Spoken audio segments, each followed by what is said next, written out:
C'est une fausse vidéo, générée par l'intelligence artificielle et diffusée sur les réseaux sociaux aujourd'hui par les comptes de certaines ambassades iraniennes.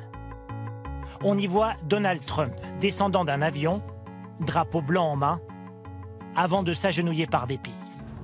Comme si les États-Unis avaient plié devant l'Iran.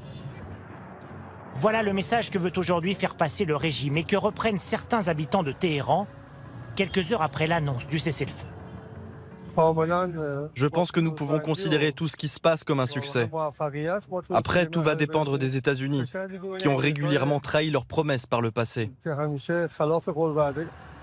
Une république islamique en apparence sûre d'elle-même, mais très affaiblie par 40 jours de guerre.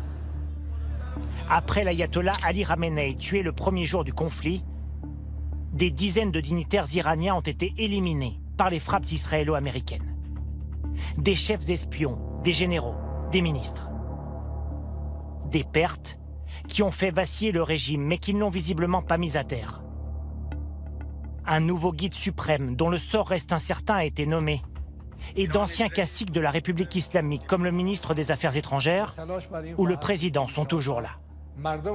Mais à Téhéran, le pouvoir reposerait désormais entre les mains de cet homme, Mohammad Ghalibaf, président du Parlement, mais surtout général des puissants gardiens de la Révolution. À la tête de l'Iran, l'organisation paramilitaire aurait supplanté les dignités religieux, selon cette experte franco-iranienne. En position de force, les gardiens de la Révolution n'en sont pas moins à la tête d'un pays qui a subi des milliards d'euros de destruction et dont la population a été durement éprouvée.